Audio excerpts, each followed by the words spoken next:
Where in the world are you watching from? Drop your country in the comments. Before we dive into this heartwarming story, hit subscribe so you'll never miss the most courageous dog tales we share every day.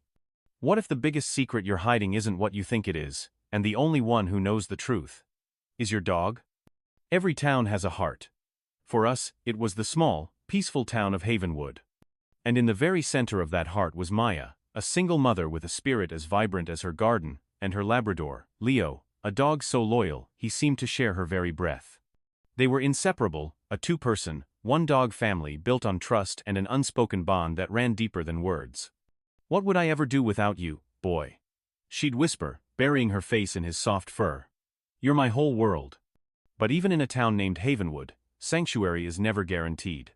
Maya's smile, so bright on the surface, hid a shadow, a dark storm cloud of debt, threatening to swallow their home. Her late husband's unexpected medical bills had become a ghost in their house. A chilling reminder of a past she was desperate to hold on to. She had tried everything. Taking extra shifts, selling personal belongings, even cutting back on the small joys that made life bearable. "There has to be another way," she would murmur to herself, pacing the floor long after Leo had fallen asleep.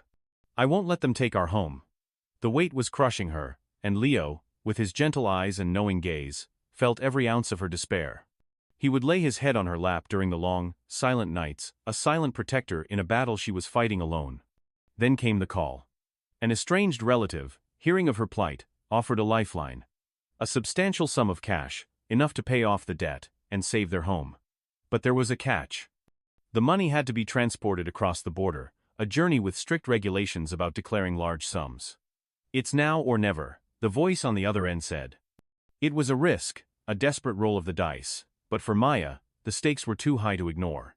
"Oh, Leo," she sighed, holding the phone tightly. "I have to do this. For us." She knew the journey was a gamble, but with her faithful companion by her side, she felt a flicker of courage. She made the difficult decision to take the trip, unaware of the test of loyalty that awaited them. The journey was a blur of nervous anticipation.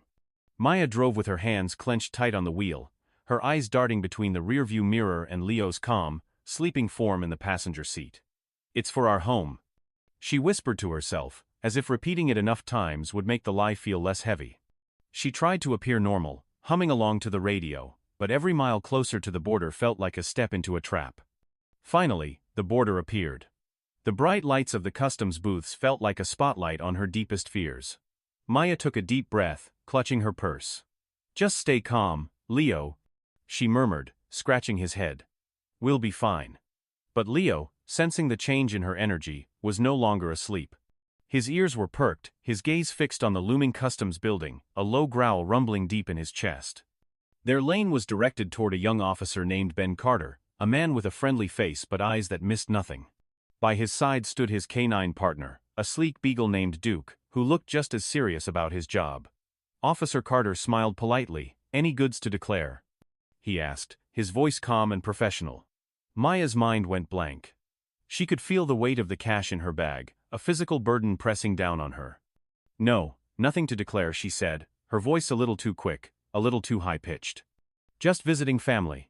As she spoke, Duke's nose went to work, sniffing the air, his tail wagging with a casual rhythm that was all business. And then, the wagging stopped. Duke's attention zeroed in on Maya's backpack in the back seat. His friendly posture hardened, and he began to sniff intently around the bag. The sound of his quiet sniffing was the loudest noise in the world. "Ma'am, do you have any cash over the $10,000 limit?" Officer Carter asked, his tone still even, but his eyes now fixed on her. Maya's heart pounded against her ribs. She glanced at Leo, who was now staring directly at her, his golden brown eyes filled with a look she had never seen before, a look of deep concern. "No," she replied, her voice trembling slightly. "I only have a few $100s for the trip." As the words left her mouth, Leo let out a soft, low whine, a sound that seemed to scold her. It was as if he, her loyal protector, was calling her out on the lie. Officer Carter's polite demeanor hardened into a look of focused determination. "Ma'am, I'm going to have to ask you to step out of the vehicle and accompany me to the search area." His words were calm, but they hit Maya like a physical blow. Her heart sank, and a cold wave of dread washed over her. "But I have nothing to hide," she stammered. The words hollow even to her own ears. Leo whimpered again, his eyes filled with a sad understanding that seemed to pierce her soul. The search area was a small, sterile room that felt miles away from the sunshine outside. As Officer Carter began to methodically inspect her bags, Maya's mind raced. She kept glancing at Leo, who was now unusually agitated. He wasn't just anxious. He was actively trying to get her attention, pawing at her jeans, letting out sharp, insistent barks. It was a behavior so out of character for her gentle Leo that it made her more nervous than the search itself. "Just calm down, boy," she whispered, bending down to soothe him. But Leo refused to be soothed. He let out a determined woof, and began to nudge at her small backpack, the very one Officer Carter had yet to open. Officer Carter, a seasoned professional, noticed the strange behavior. He had seen dogs react to hidden contraband, but this was different.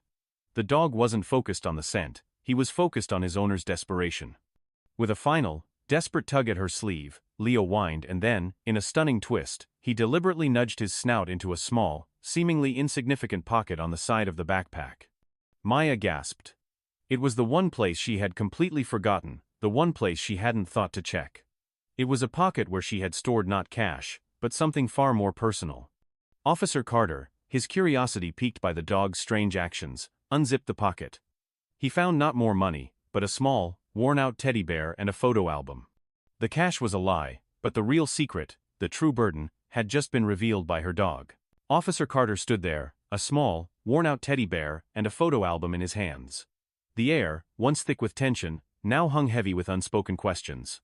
He looked from the items to Maya, then to Leo, whose frantic energy had settled into a quiet, watchful stare. "Ma'am," he said, his voice softer this time. "The dog wasn't after the cash, was he? He was trying to get me to see this." Maya broke down, the dam of her carefully constructed composure finally shattering. Tears streamed down her face as she looked at the album, at the photos of her late husband. "They're his," she sobbed. "The teddy bear, the photos. He passed away unexpectedly. I put them away and I forgot they were there. I didn't want to deal with the pain." She confessed everything, her overwhelming debt, her desperate journey, and the emotional weight she had been carrying alone. Officer Carter, a man who had seen countless stories of deception and desperation, listened with a newfound empathy. He gently placed the items back in the pocket and closed the bag. "My job is to enforce the law," he said, "but I've also learned to listen to instinct. And a good dog's instinct is never wrong." He shared a brief, personal story about his own dog, and how their unconditional loyalty had once helped him through a difficult time. "You were so focused on the cash, on the fear, that you forgot about the real burden you were carrying. Leo didn't. Honesty is the easiest way through a checkpoint, and through life." Standing there, Maya finally understood. The real journey wasn't about the money, it was about the burden she had been carrying, the grief she refused to face. She looked at Leo, whose tail was now wagging gently, his eyes full of the same unconditional love she had always known. She wrapped her arms around him, holding him tightly, the tears now ones of gratitude and relief. "Thank you for saving me, Leo," she whispered. Their drive home was different. The silence wasn't heavy with fear, but filled with a quiet peace. The teddy bear and the photo album sat on the dashboard, no longer hidden away in shame, but out in the open, a symbol of a past she was finally ready to embrace. The story isn't just about a woman who almost lost everything. It's about a dog who, with his boundless love and unwavering loyalty, reminded her that the most valuable things in life aren't hidden in a bag, but are found in the truth we tell ourselves. This story reminds us that our pets are more than just companions. They are our silent guardians, our emotional anchors, and sometimes, our truest heroes. If you've ever had a pet save you, in a way you never expected, share your story in the comments below. Don't forget to like this video, subscribe for more heartwarming stories of courage and redemption, and ring that bell to join our community. Thank you for watching, and remember to always cherish the silent protectors in your life.